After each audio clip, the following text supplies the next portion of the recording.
ICSC कौन सा chapter पढ़ने हैं?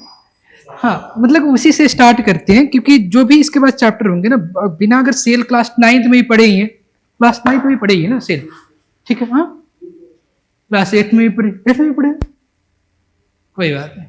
चलो, तो अपन का ना, जो अगर तुम बुक देखते हो तो बुक में तुम्हारे जो फर्स्ट चैप्टर है ये है cell.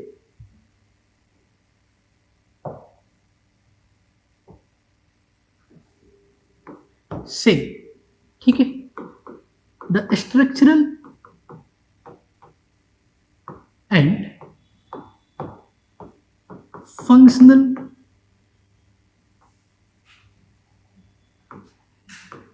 Unit of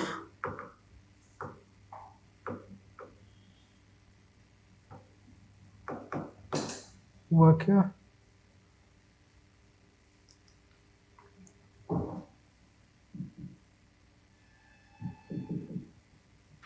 saving mode में क्यों चला गया ये?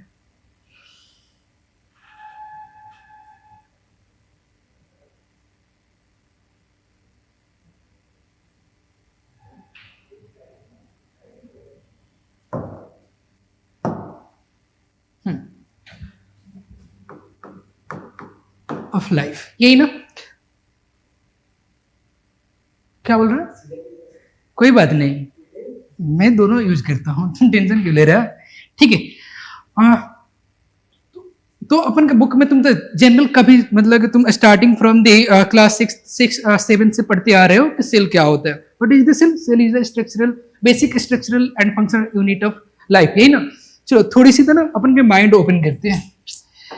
क्या किसी भी लिविंग ऑर्गेनिज्म की, इसको हम क्या बोलते हैं, structural and functional unit of life, ठीक है, क्या हम ऐसे भी डिफाइन कर सकते हैं एनीथिंग, या ऐसे तुम बोल सकते हो कि सेल क्या होती है कि an aqueous compartment which is surrounded by plasma membrane, ठीक है, and act as structural and functional unit of living organism.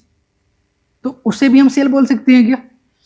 जैसे कि, ठीक है, कोई भी ऐसी चीज है, कोई भी, मतलब कि कोई भी ऐसी चीज है जो एक्वस कंपार्टमेंट हो, और ये एक्वस कंपार्टमेंट ही प्लाज्मा मेम्ब्रेन से सराउंडेड हो, तो इसे हम बोलेंगे सेल बोलेंगे। जैसे कि एक इसके लिए एग्जांपल हम ये बोल सकते हैं कि तुम ये देखते हो आरबीसी में क्या उसमें प्लाज्मा मेम्ब्रेन ही प्रेजेंट होते हैं, एंड प्लाज्मा मेम्ब्रेन के इनसाइड वहां पे क्या प्रेजेंट होता है? क्या वहां पे सेलुलर ऑर्गेनल्स प्रेजेंट होते हैं क्या? नहीं, सेलुलर ऑर्गेनल्स नहीं होते, nucleus and other cell organelles सारे के सारे एब्सेंट होते हैं। तो हम उसको भी तो सेल तो बोल रहे हैं, कुछ एक्वस कंपार्टमेंट है and aqueous compartment is surrounded by the plasma membrane. वो भी क्या सारे के सारे, मतलब कि मेटाबॉलिक एक्टिविटीज को परफॉर्म करते हैं, मेटाबॉलिक एक्टिविटीज बोले तो उसमें मेटाबॉलिक प्रोसेस चलती है, मतलब कैटाबॉलिक और एनाबॉलिक रिएक्शन चलते हैं, तो उसे हम क्या बोल रहे हैं? सेल बोल रहे हैं। थोड़ी सी मतलब कि नीट लेवल्स पे जाकर तुम पढ़ोगे ना, थोड़ी सी डेप्थ में पढ़े हुए, तो हम मतलब कि सेल उसे भी बोल सकते हैं जो सिंपली कोई एक्वस कंपार्टमेंट हो और उस एक्वस कंपार्टमेंट को प्लाज्मा मेम्ब्रेन सराउंड कर रहा है, तो उसे हम सेल बोल सकते हैं उसको, ठीक है। थोड़ी सी, मतलब कि तुम अपने बोर्ड से थोड़ी सी बाहर थोड़ी सी सोचोगे तो हो जाएगा।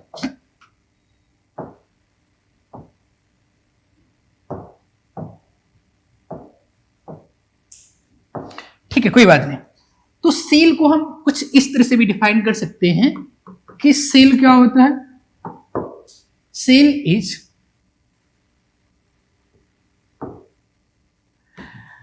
N aqueous compartment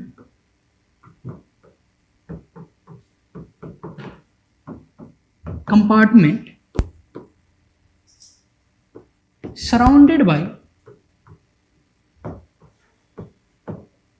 plasma membrane. दूसरी, प्लाज्मा मेम्ब्रेन से सराउंड तो होंगे ही, दूसरी चीज है क्या?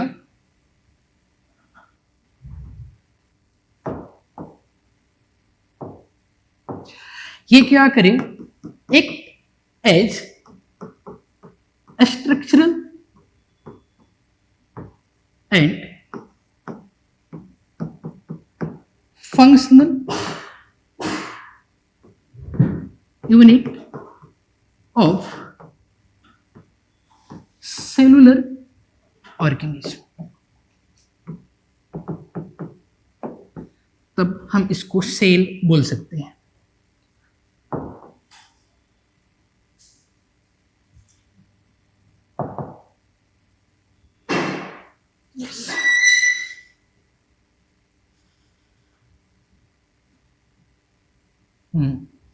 ठीक है, तो इसे हम सेल बोल सकते हैं।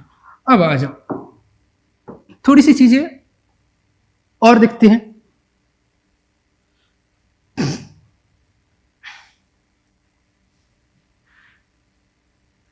ठीक है, हमने अभी यहां पे क्या बोला कि ये प्लाज्मा मेम्ब्रेन,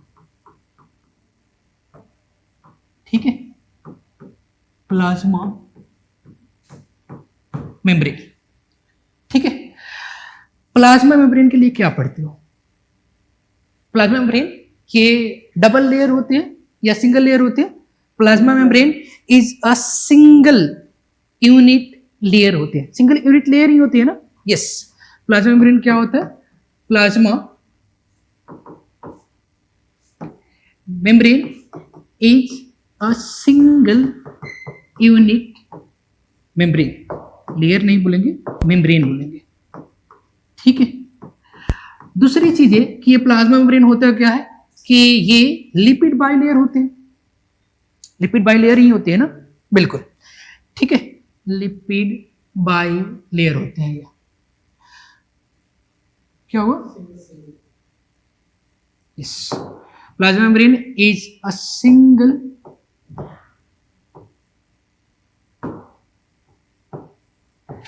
यूनिट मेम्ब्रेन होते हैं। अब इस बेसिस पर तुम ये बोल सकते हो कि कोई भी ऐसी स्ट्रक्चर अगर सेलुलर स्ट्रक्चर से अगर लेस स्ट्रक्चर है तो उसे हम सेल नहीं बोल सकते हैं। क्या बात सही है? तो हम ये बोल सकते हैं कि सेल मतलब कि anything less than a complete cellular structure, they do not ensure the independent living organism. ठीक है, हाँ, जैसे कि अगर बैक्टीरिया भी है तो बैक्टीरिया में ठीक है न्यूक्लियस नहीं प्रेजेंट है, बट इंसिपिएंट न्यूक्लियस तो प्रेजेंट होती है ना? इंसिपिएंट न्यूक्लियस, हाँ, बैक्टीरिया में क्या प्रेजेंट होता है? न्यूक्लियाइड प्रेजेंट होती हैं, या उसको जीनोफोर बोलते हो, जो डीएनए जहां पे प्रेजेंट होते हैं उसे जीनोफोर या इंसिपिएंट न्यूक्लियस बोलते हो। ठीक है, तो मतलब कि अगर प्लाज्मा मेम्ब्रेन ना हो तो क्या उसे हम सेल बोलेंगे? नहीं बोलेंगे। अब इसके लिए एग्जांपल भी है ना, क्या वायरसेस को हम सेलुलर स्ट्रक्चर्स बोलते हैं क्या? क्या उसको इंडिपेंडेंट लिविंग ऑर्गेनिज्म बोलते हैं क्या? नहीं बोलते हैं। सो दैट अब हम ये बोल सकते हैं कि anything less than a complete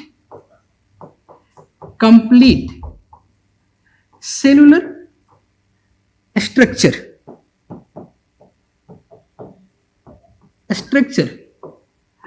do not ensure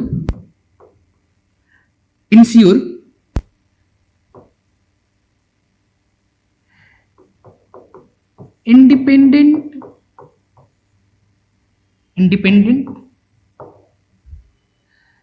living organism। ठीक है,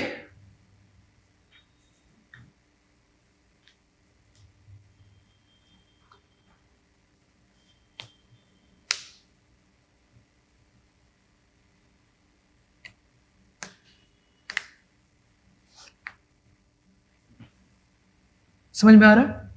चलो, अब तुम्हारे बुक पे थोड़ी सी आ सकते हैं कि बुक में क्या चीजें दिया है।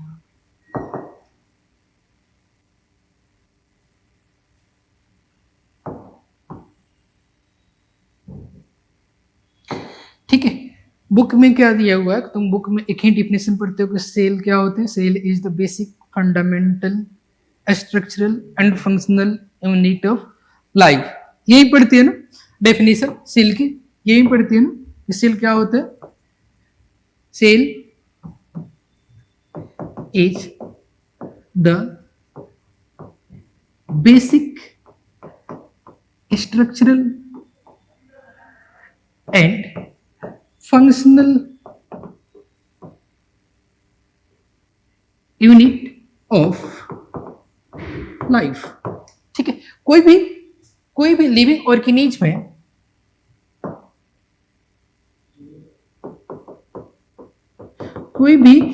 ऑर्गेनिज्म में जो उसकी बेसिक जो स्ट्रक्चरल एंड फंक्शनल यूनिट होती है वो क्या होती है? सेल, जहां पे वो अपने लाइफ की सारे मेटाबॉलिक एक्टिविटीज को परफॉर्म करते हैं। बिल्कुल ठीक है। अगर तुम एक कॉम्प्लेक्स लिविंग ऑर्गेनिज्म को देखते हो तो उस कॉम्प्लेक्स लिविंग ऑर्गेनिज्म की जो उसके सबसे स्मॉलेस्ट यूनिट होती है जिससे वो मिलकर बना होगा वो क्या होती है? सेल होते हैं। सेल को हम एक टर्म और बोलते हैं ना, cell is the basic building of life, building block of life, ये भी बोलते हैं। ठीक है।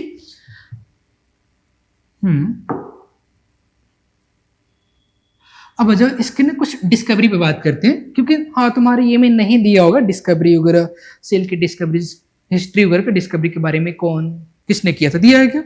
नहीं दिया है, आईसीएसई की बुक में तो दिया ही नहीं है, बट कोई बात नहीं, हम इसके लिए बात करेंगे कि कैसे हुआ था।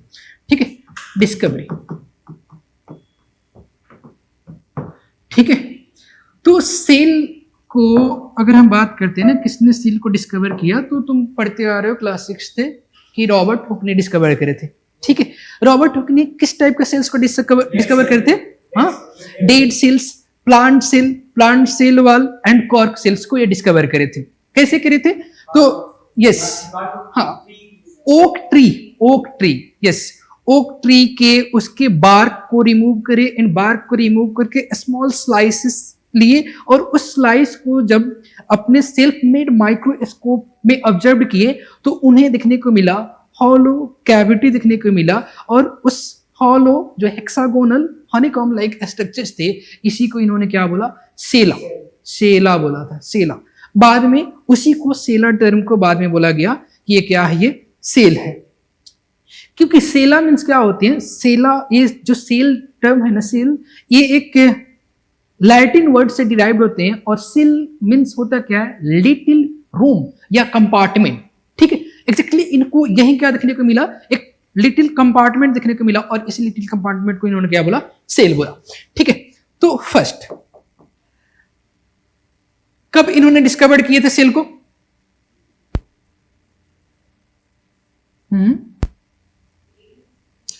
18 कब 1665 हाँ, 1665 को इन्होंने डिस्कवर करे थे। और 1674 में एंटोनी वान लीeuwenhoek ने इन्होंने एनिमल सेल्स को इन्होंने डिस्कवर करे थे। ठीक है, चलो, लिविंग सेल्स, एनिमल सेल्स भी नहीं बोलते, लिविंग सेल्स। तो इन 1665 में रॉबर्ट हुक, ठीक है, रॉबर्ट हुक, ठीक है, इन्होंने क्या डिस्कवर करे थे?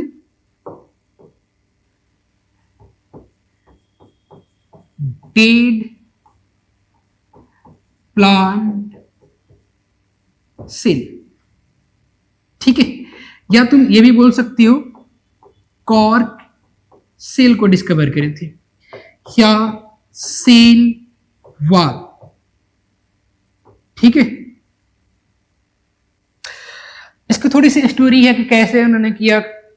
ओक ट्री के बार्क ओक ट्री थे, उसके बार्क को इन्होंने रिमूव किया, जब उसको स्लाइस करके सेल्फ मेड माइक्रोस्कोप के इनसाइड जब प्लेस किए तो इन्होंने hollow cavity like hexagonal honeycomb structures देखने को मिला, कुछ इस तरह से। ठीक है, ये ठीक है, ये कैसे स्ट्रक्चर देखने को मिल रहा है? क्या ये हॉलो स्ट्रक्चर है? हॉलो कैविटी, ठीक है, और ये कैसे देखने को मिल रहा है? हेक्सागोनल है क्या? यस, हेक्सागोनल स्ट्रक्चर है। ठीक है, क्या ये हनीकॉम्ब की तरह दिखाई दे रहा है क्या? ठीक है, इसी को इन्होंने क्या बोला, सेला। ठीक है, जो बाद में अबिन के डेट में हम क्या बोलते हैं, इसको सेल बोलते हैं। अच्छा, दूसरी चीजें, ये हनीकॉम्ब देखने को मिल रहा है, क्या एक आउटर मोस्ट बाउंड्री दिखाई देने को मिल रहा है, और प्लांट में जो आउटर मोस्ट बाउंड्री होती है वो क्या होते हैं, सेल वाल होते हैं, सेल वाल होते हैं। इसमें कुछ और स्ट्रक्चर्स नहीं इनसाइड जो सेल के स्ट्रक्चर्स होने चाहिए, like the cell organelles, nucleus, plasma membrane, ये सारे के सारे एब्सेंट है, तो ये क्या है, डेड सेल्स ही है। ठीक है, तो इसलिए हम क्या बोलते हैं कि जो रॉबर्ट हुक ने डेड सेल्स, कॉर्क सेल्स और सेल वॉल को डिस्कवर करे थे। ठीक है, नोट डाउन कर लिए क्या?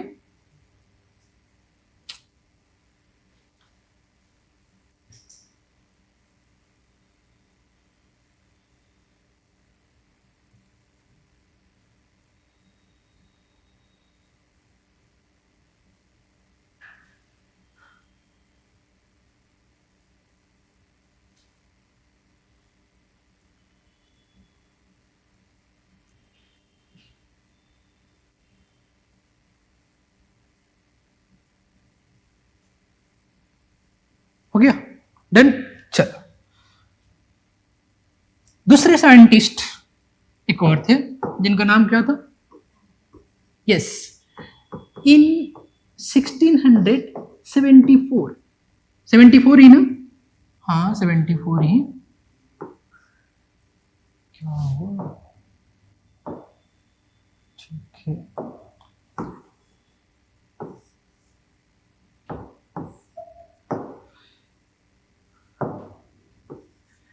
एंटोनी वॉन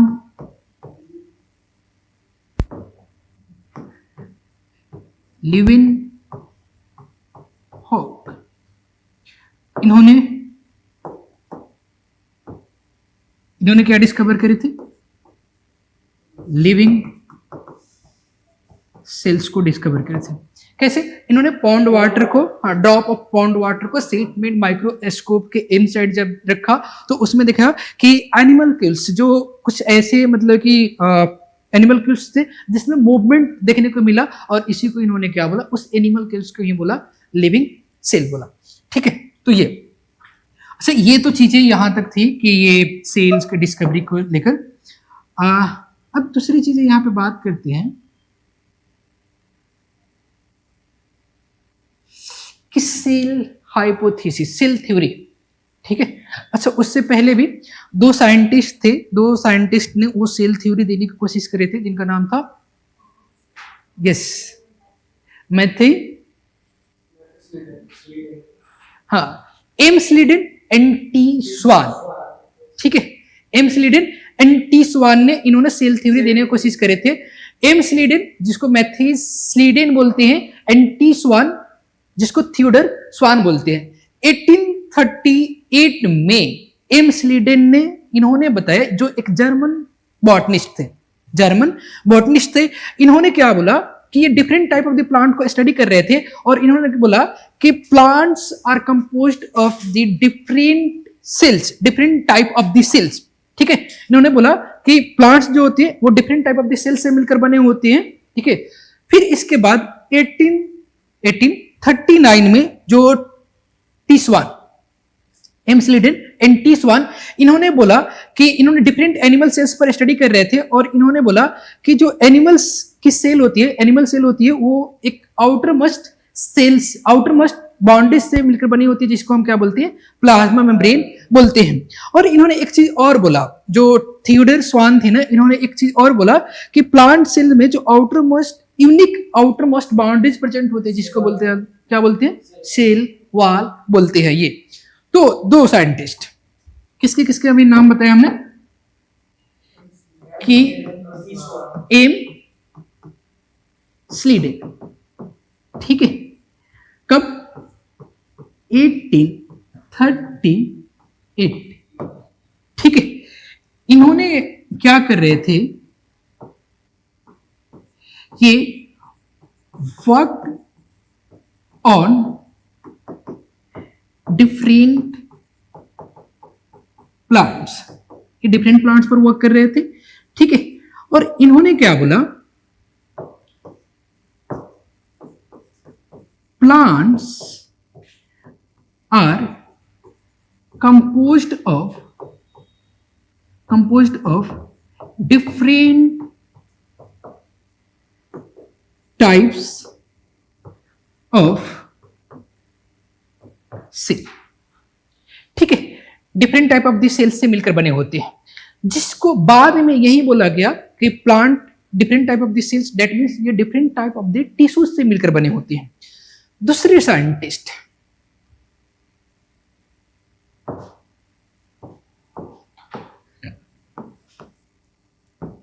टी स्वान, ठीक है, टी स्वान, कब? 1839 में। ये भी क्या कर रहे थे, different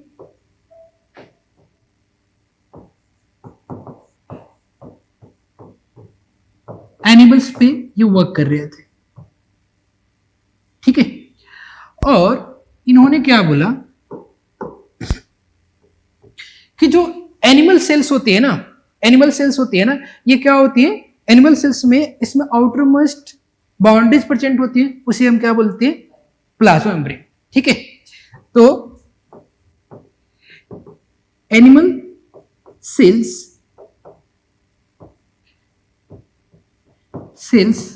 have outer most boundary, जिसको बाद में इन्होंने क्या बोला, प्लाज्मा मेम्ब्रेन।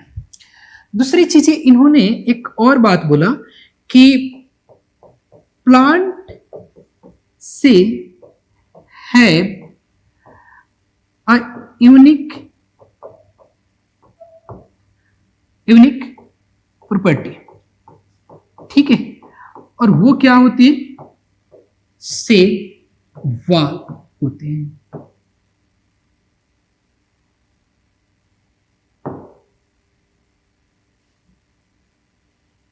ये इन्होंने बोला।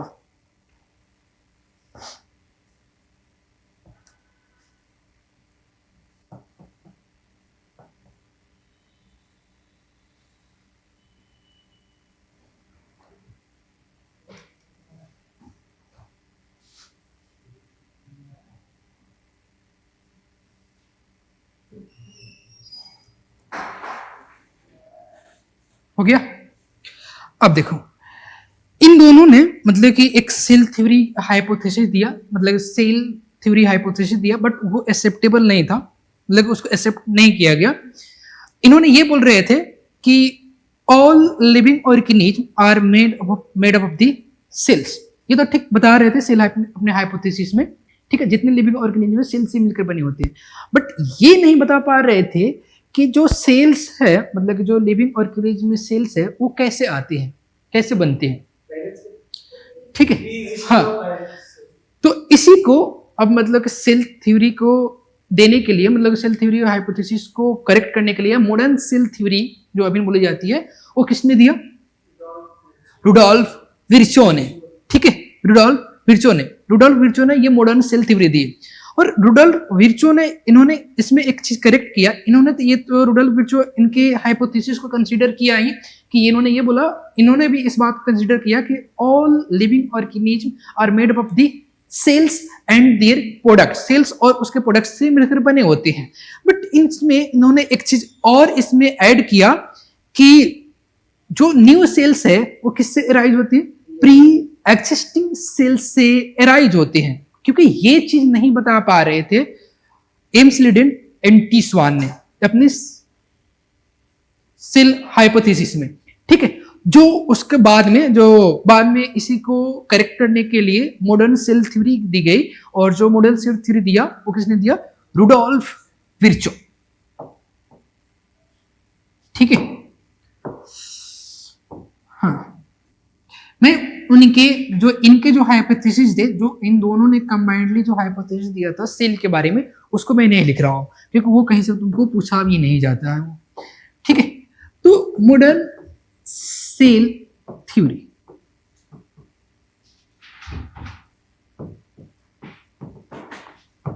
ठीक है, modern cell theory. Modern cell theory को किसने दिया था? किसने दिया था? Given by, yes, Rudolf Virchow.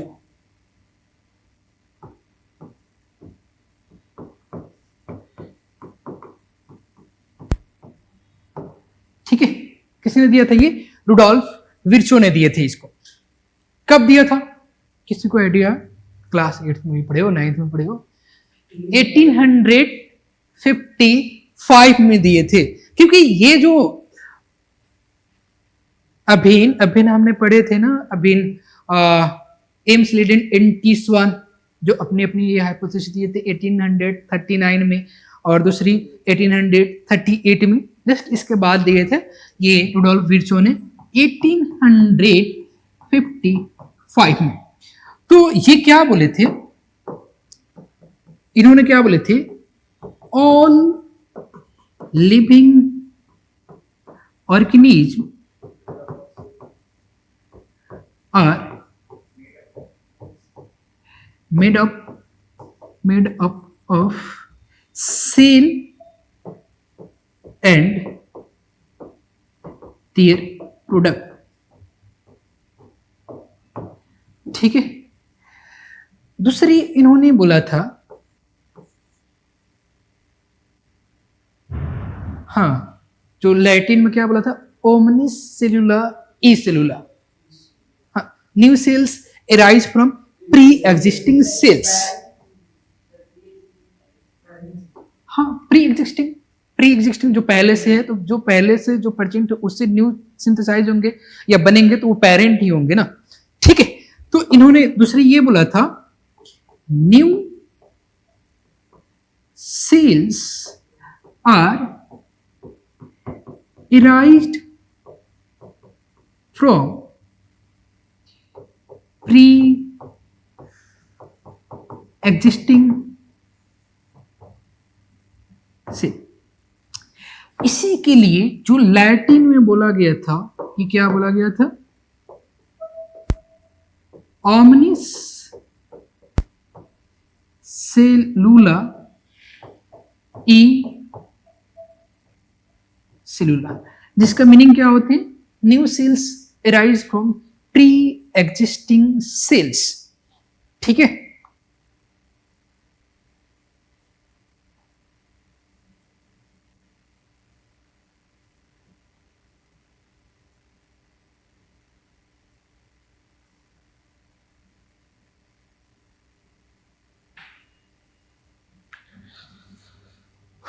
मतलब कि ये सपोज मान लो कोई एक सेल है ये, ठीक है, तो एक सेल है ये, जब इसमें क्या होगा कि इसमें डिवीजन होगा, ठीक है, डिवीजन होगा, तो ये क्या फॉर्म करेंगे? न्यू सेल्स की फॉर्मेशन करेंगे, डॉटर सेल्स की फॉर्मेशन करेंगे। ये जो यहाँ पे न्यू सेल्स बन रहे हैं ना, ये न्यू सेल्स बन रहे हैं ना, ठीक है, ये किससे बन रहे हैं? ये प्री एग्जिस्टिंग सेल्स या ये पेरेंट सेल, या तुम मदर सेल्स एग्जैक्टली तो बोलते हैं ना, मदर सेल ही बोलते हैं, मदर सेल्स या प्री एग्जिस्टिंग सेल्स, ये मदर सेल, ठीक है, इसी से बनते हैं। और कैसे बनते हैं? बाय दी सेल डिवीजन के थ्रू बनते हैं। ठीक है, तो जो भी मतलब लिविंग ऑर्गेनिज्म है, और लिविंग ऑर्गेनिज्म में जो न्यू सेल्स ऐड ऑन होते हैं और जो फॉर्म होती हैं, वो किससे होती हैं? प्री एग्जिस्टिंग सेल्स होते हैं, बाय दी सेल डिवीजन होते हैं। ठीक है, ये किसने बताए थे? ये रुडोल्फ विर्चो ने बताए थे। ठीक है, अब इस नंबर ऑफ सेल के बेसिस पे लिविंग ऑर्गेनिज्म के भी टाइप्स पढ़ते हैं।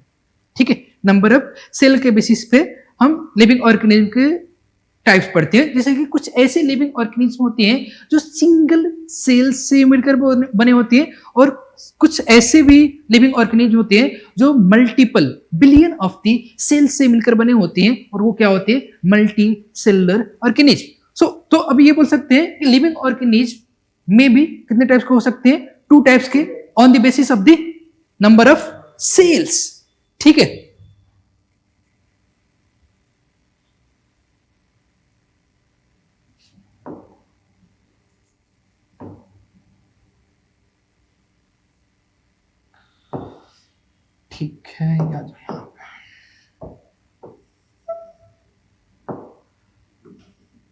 ठीक है, ऑर्गेनिज्म।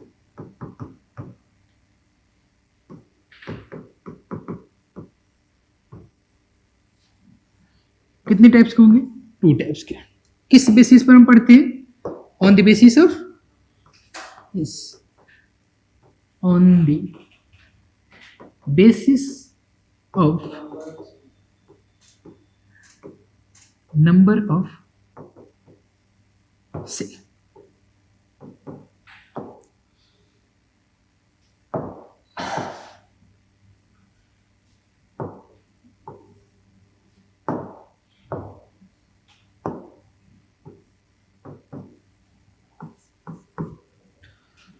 एक तो क्या होती है? यूनिसेलुलर ऑर्गेनिज्म, और दूसरी बताओ? Multi cellular organism.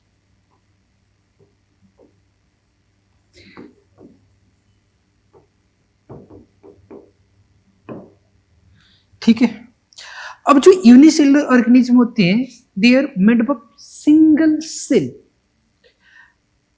थोड़ी सी चीजें और याद होगा, क्लास 8th 9th में पढ़े होगे, 9th में तो ये भी चीज पढ़े होगे कि सिंगल जो यूनिसेलुलर ऑर्गेनिज्म होते हैं, they perform all the life process. ठीक है, ऑल द लाइफ प्रोसेस के लिए बात करेंगे, मीन्स न्यूट्रिशन, ठीक है, मतलब डाइजेशन, रेस्पिरेशन, एक्सक्रीशन, रिप्रोडक्शन, ये सारे के सारे लाइफ प्रोसेस हैं, और सारे लाइफ प्रोसेस और लाइफ एक्टिविटीज को परफॉर्म करते हैं। इट मीन्स यहाँ पे डिफरेंट लाइफ प्रोसेस को, लाइफ एक्टिविटीज को परफॉर्म करने के लिए क्या यहाँ पे डिफरेंट सेल्स प्रेजेंट है? नहीं प्रेजेंट है। एक ही सेल सारे के सारे लाइफ प्रोसेस को परफॉर्म कर रहे हैं, तो एक डिवीजन ऑफ लेबर यहाँ पे प्रेजेंट है क्या? मतलब डिवीजन ऑफ वर्क, अलग अलग चीजें कर रहे हैं क्या? नहीं, सिंगल सेल भी परफॉर्म कर रहे हैं। सो दैट कि सिंगल सेलुलर ऑर्गेनिज्म में या यूनिसेलुलर ऑर्गेनिज्म में लेबर ऑफ डिवीजन एब्सेंट होते हैं। लेबर ऑफ डिवीजन मतलब डिफरेंट वर्क को परफॉर्म करने के लिए डिफरेंट स्ट्रक्चर्स या different group of the cells, tissues, organ और ऑर्गन सिस्टम होते हैं। लाइक इन अगर multi cellular organism, complex multi cellular organism में बात करते हैं, तो इन complex multi cellular organism different work को परफॉर्म करने के लिए, लाइफ एक्टिविटीज को, लाइफ प्रोसेस को परफॉर्म करने के लिए डिफरेंट वहां पे cell, tissues and organ system present होते हैं। जैसे कि अगर ह्यूमन बींग्स में ही बात करते हैं, तो life process like the digestion, respiration, excretion, ठीक है, इन सारी लाइफ प्रोसेस को परफॉर्म करने के लिए डिफरेंट ऑर्गन सिस्टम प्रेजेंट होती है ना, प्रेजेंट होते हैं। सो ये जो different life activities, life processes है जो यूनिसेलुलर ऑर्गेनिज्म में नहीं, मतलब कि सिंगल सेल ही पर परफॉर्म करते हैं, तो ये इसी में क्या हो जाएगा? डिवीजन ऑफ लेबर एब्सेंट होती है। ठीक है, तो सिंपल से कि अगर तुम्हें डिफाइन करना हो कि यूनिसेलुलर ऑर्गेनिज्म क्या होते हैं, ये क्या होते हैं?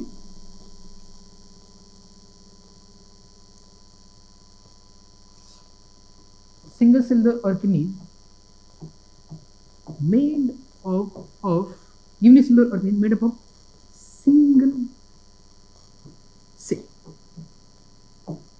ठीक है, दूसरी चीजें यहां पे क्या होती है? डिवीजन ऑफ लेबर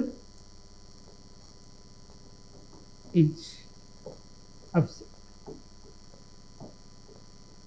ठीक है, ये चीज होगा।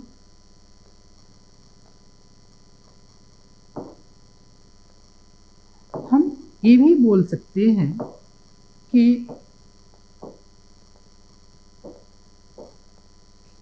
Single cell perform all life processes like ये बताओ कौन कौन सा? यस,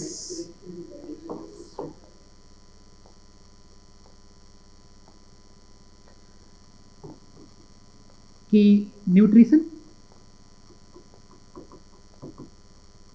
ठीक है, और रेस्पिरेशन, एक्सक्रीशन, रिप्रोडक्शन,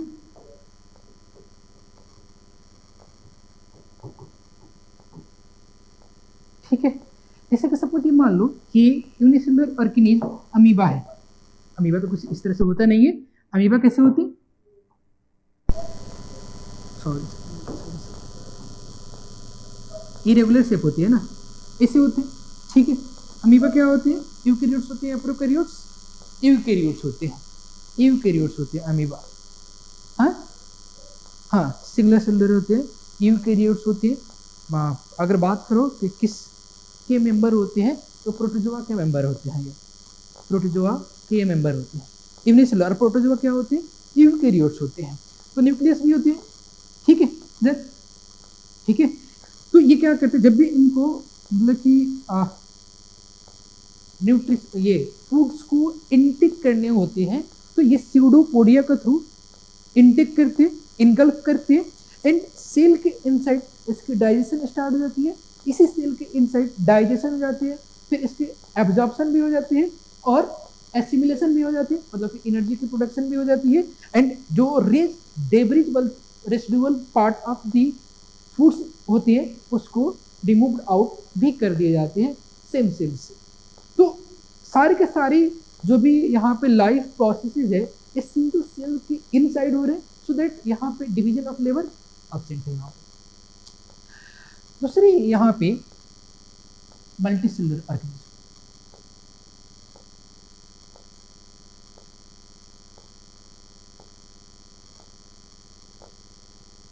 कोई बात नहीं,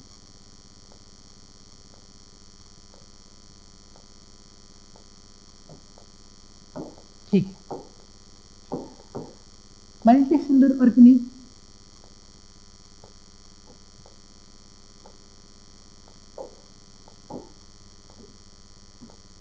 made up of a numerous cells. Numerous cells मतलब बिलियन ऑफ दी सेल्स से मिलकर बनते हो। मतलब कम्प्लेक्स ऑर्गेनिज्म में बात करते हैं, billion and trillion of the cells होते हैं। जैसे कि अगर ह्यूमंस में भी बात करेंगे, तो ह्यूमंस में नंबर ऑफ सेल्स कितने होते हैं, 37 कितने होते हैं, हाँ 37.2 trillion of the cells present होते हैं। एग्जैक्टली ये तुम्हारी बुक का डाटा है, बट एग्जैक्टली ये डाटा नहीं हो सकते। 37 trillion of the cells present होते इन अडल्ट ह्यूमन बींग्स में, ठीक है। इतनी सारी सेल्स प्रेजेंट होती हैं। इसमें भी अगर बात करोगे तो इसमें भी 100 बिलियन नर्व सेल्स प्रेजेंट होते हैं and 25 trillion RBC cells present होते हैं। बाकी उसके बाद बच गए रिमेनिंग और अदर सेल्स होंगे, ठीक है। ये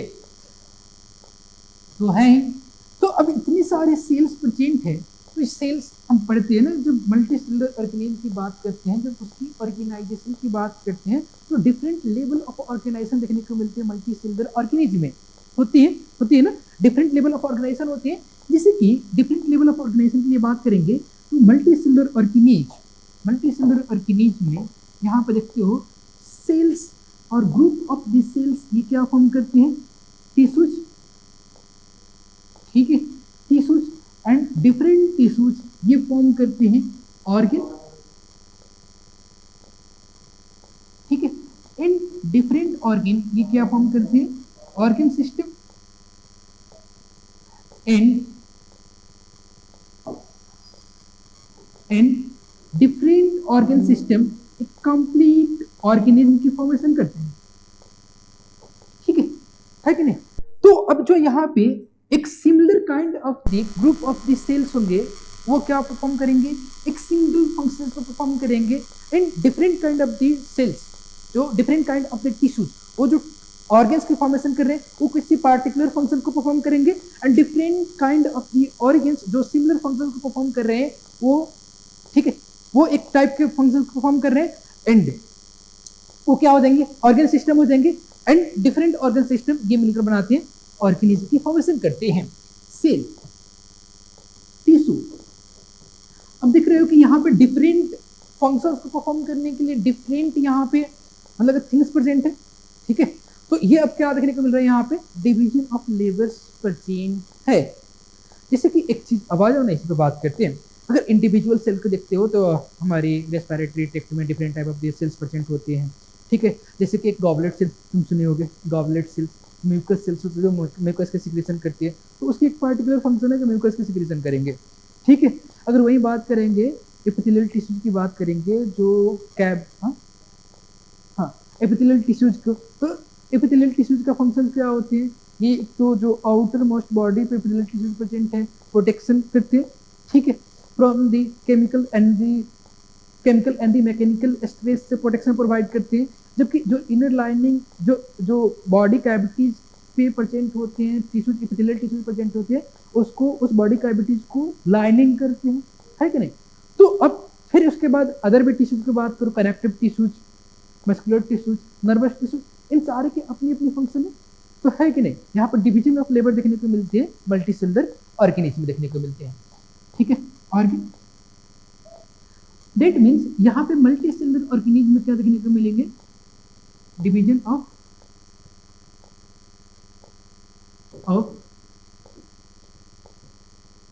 लेबर इज परसेंट।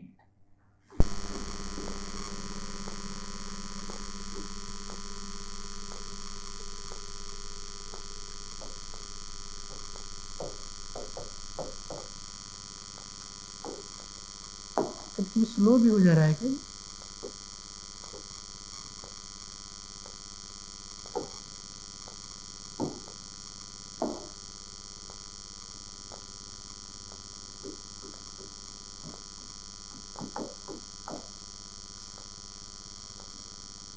ठीक है, समझ में आ रहा है। चलो और क्या पढ़ना है इसमें, हो गया, नहीं कैसे हो गया,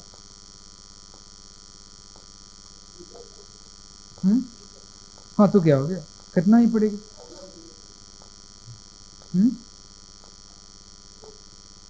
क्या हो गया, टाइम लगेगा तो करेंगे।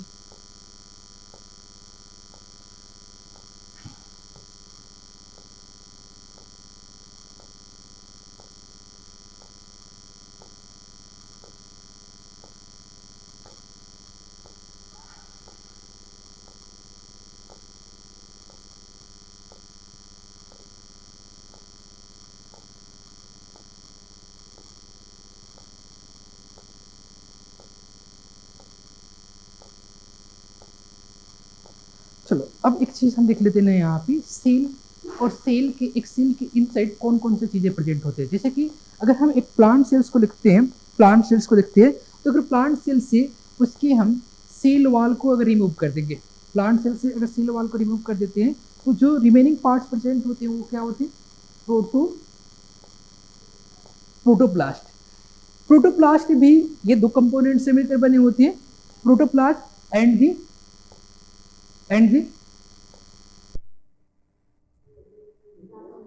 Protoplasm and the plasma membrane.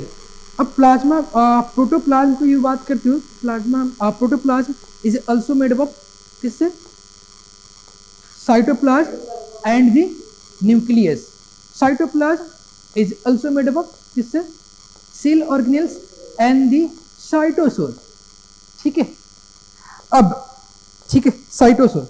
अब यहाँ पे तुम देखते हो cell organelles, cell organelles, cell organelles भी डिफरेंट टाइप के मतलब कि उसमें देखने को मिलते हैं। सेल ऑर्गेनेल्स में टू टाइप्स के सेल ऑर्गेनेल्स देखने को मिलते हैं, एक तो single membrane bound cell organelles और दूसरी double membrane bound cell organelles. हम सेल के आएंगे, टाइप्स ऑफ सेल्स देखेंगे कि जो सेल्स देखने को मिलते हैं, यूकैरियोटिक सेल्स, प्रोकैरियोटिक सेल्स। पहले उससे पहले ये देख लेते हैं, ठीक है।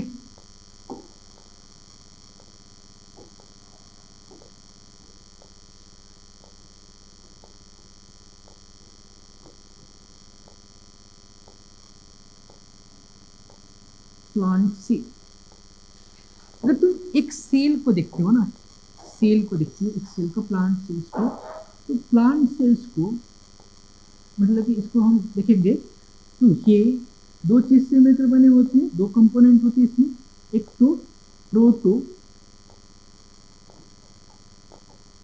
प्रोटोप्लास्ट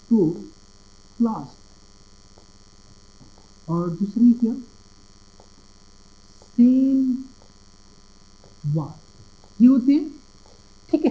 तो अगर तुमसे ये पूछा जाए कि व्हाट इज द प्रोटोप्लास्ट, तो प्लांट सेल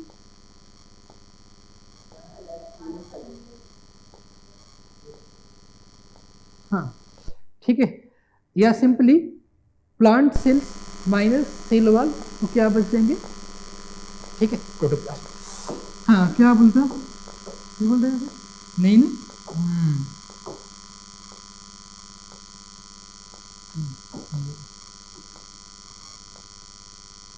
अब ये प्रोटोप्लास्ट भी ये दो कंपोनेंट से मिलकर बने होते हैं, किससे, प्रोटोप्लास्ट एंड प्लाज्मा मेम्ब्रेन, इसी से, ठीक है। अब ये जो प्रोटोप्लाज्म है, प्रोटोप्लाज्म में भी क्या होते हैं, cytosol plus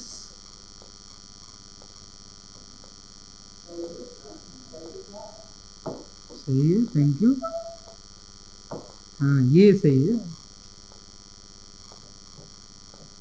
cytoplasm plus nucleus,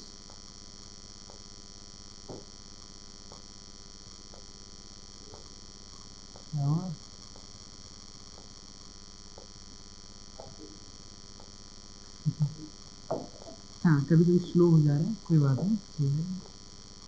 अब ये साइटोप्लाज्म, ठीक है, साइटोप्लाज्म, इसमें भी क्या देखने को मिलती है, साइटोसोल प्लस सेल ऑर्गेनेल्स।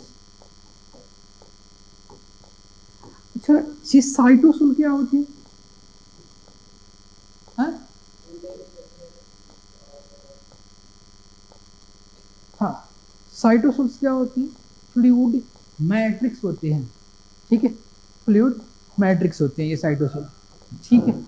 क्या होते हैं, ये होते हैं फ्लूइड मैट्रिक्स,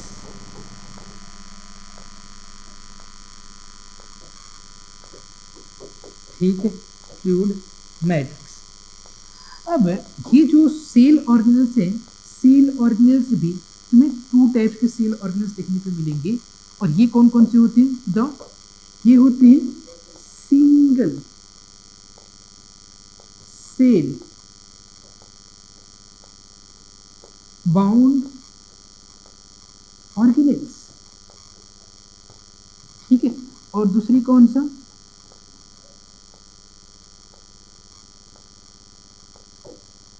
कौन बोला सिंगल सेल बाउंड में,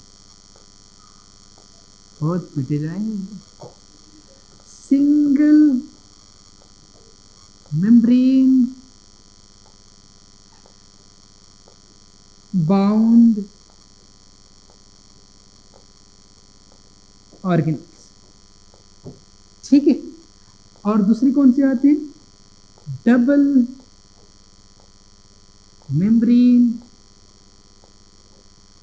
bound organelles. Single membrane bound organelles में कौन कौन से ऑर्गेनल्स आते हैं, फिर इसके एग्जांपल अगर पूछी जाए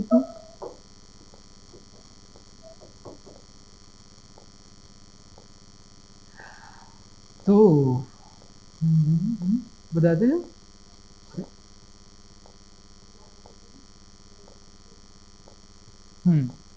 कौन कौन सा? Peroxisome, endoplasmic reticulum, Golgi complex. तो ये चीजें तो यहाँ पर गलत हो जाएगा ना। अब इसको ना ऐसे हमें पढ़ना चाहिए। हमें कैसे पढ़ना चाहिए? एक तो यस, मेम्ब्रेन बाउंड, ठीक है, सेल ऑर्गेनेल्स, ठीक है, मेम्ब्रेन बाउंड सेल ऑर्गेनेल्स, ठीक है। और दूसरी मेम्ब्रेन लेस सेल ऑर्गेनेल्स। तो single membrane bound cell organelles में कौन कौन से आते हैं?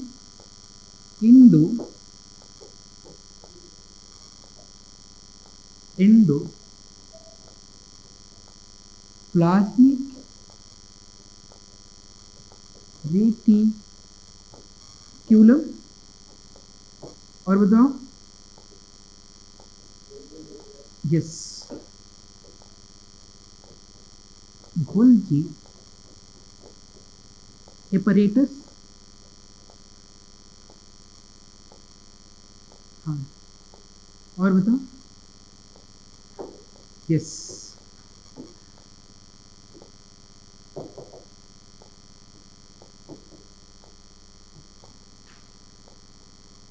लाइसोसोम,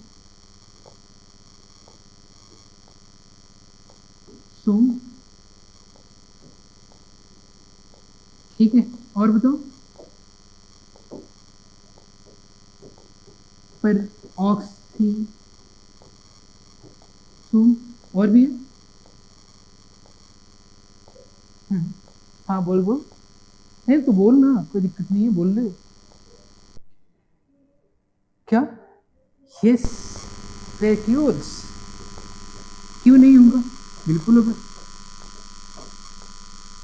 वैक्यूल्स भी होंगे। और भी कुछ है? चलो अब आ जाओ double membrane bound cell organelles. सबसे पहले ए माइटोकॉन्ड्रिया, प्लास्टिड्स। हाँ, प्लास्टिड्स में तीनों प्लास्टिड्स आ जाएंगे, क्लोरोप्लास्ट, क्रोमोप्लास्ट एंड ल्यूकोप्लास्ट, ठीक है। और न्यूक्लियस, हालांकि न्यूक्लियस के लिए तो बोलना नहीं चाहिए, बट ठीक है, ठीक है। चलो ये चीज इसमें देखने को मिली। अगर मेम्ब्रेन लेस के लिए बात करेंगे तो मेम्ब्रेन लेस सेल ऑर्गेनेल्स में कौन कौन से आते हैं? यस,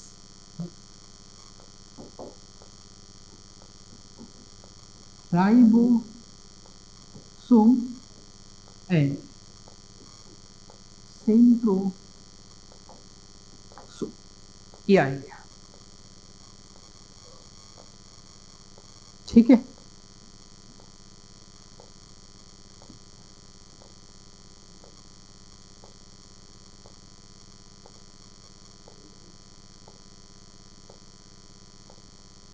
एक चीज, हाँ ये तो ठीक है, याद मत कर लो, ये तो कर लो। एक चीज इसके बाद का जो नेक्स्ट पोर्शन है ना, वो हम स्टार्ट करेंगे फ्रॉम द नेक्स्ट क्लास से, ठीक है। बट इसकी एक चीज और बताना था कि स्टार्टिंग में बताना ही चाहिए था। जो सेल होती है ना, यूकैरियोटिक सेल्स की ये बात करते हैं, तो यूकैरियोटिक सेल्स में मेनली 3 कंपोनेंट्स देखने को मिलते हैं। एक तो आउटर मोस्ट बाउंड्रीज, दूसरी साइटोप्लाज्म एंड द न्यूक्लियस देखने को मिलते हैं, ठीक है। अगर ये कर लिए होंगे तो एक बार मैं उसको एक्सप्लेन करते चलता हूँ, क्योंकि आगे तो बतानी है ना कि सेल ऑर्गेनेल्स कहाँ कहाँ प्रेजेंट होते हैं, सेल स्ट्रक्चर्स के, animal cell and plant cells की इनसाइड क्या क्या चीज़ें प्रेजेंट होती हैं, एक बार मैं उसको भी मैं बता देता हूँ।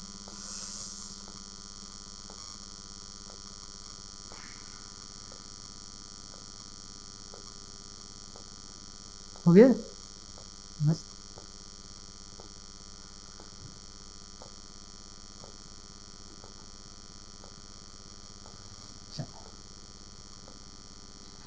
अगर किसी सेल को यूकैरियोटिक सेल्स को दिख रहे हो तो यूकैरियोटिक सेल्स में 3 कंपोनेंट्स देखने को मिलते हैं। एक तो इसमें देखने को मिलता है first outer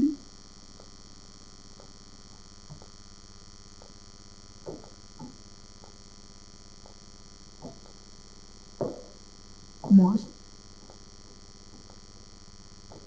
boundary and outer most boundary, ये क्या होती है, is the plasma membrane. Second जो कंपोनेंट होते हैं, second component is cytoplasm. And cytoplasm को एक टर्म हम ये भी बोलते हैं कि वर्किंग प्लेस। क्यों वर्किंग प्लेस? क्योंकि ऑल द मेटाबॉलिक एक्टिविटीज और metabolism occurs in the cytoplasm। ठीक है, जो भी मेटाबॉलिज्म की बात करो, catabolism and the anabolism, all the major catabolism and anabolism occurs in the cytoplasm। इसलिए हम साइटोप्लाज्म क्या बोलते हैं, working place of the cell. तो इसमें थर्ड कंपोनेंट प्रेजेंट होते हैं, ये होते हैं न्यूक्लियस। न्यूक्लियस, ठीक है, न्यूक्लियस।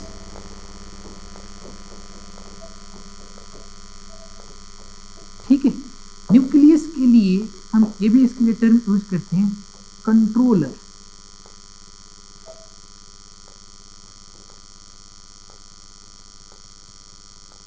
कंट्रोलर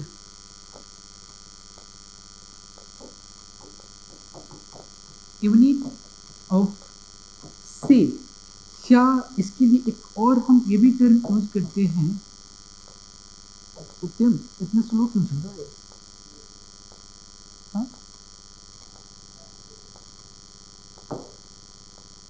ये भी हो जाता है ना, कंटिन्यूअस मॉर्निंग से चल ही रहा है, हीट हो जाने पर भी स्लो चलते हैं। ऐसे तो चलिए, कोई बात नहीं। ठीक है, इसको ना न्यूक्लियस के एक और टर्म सुने होंगे कि ब्रेन ऑफ,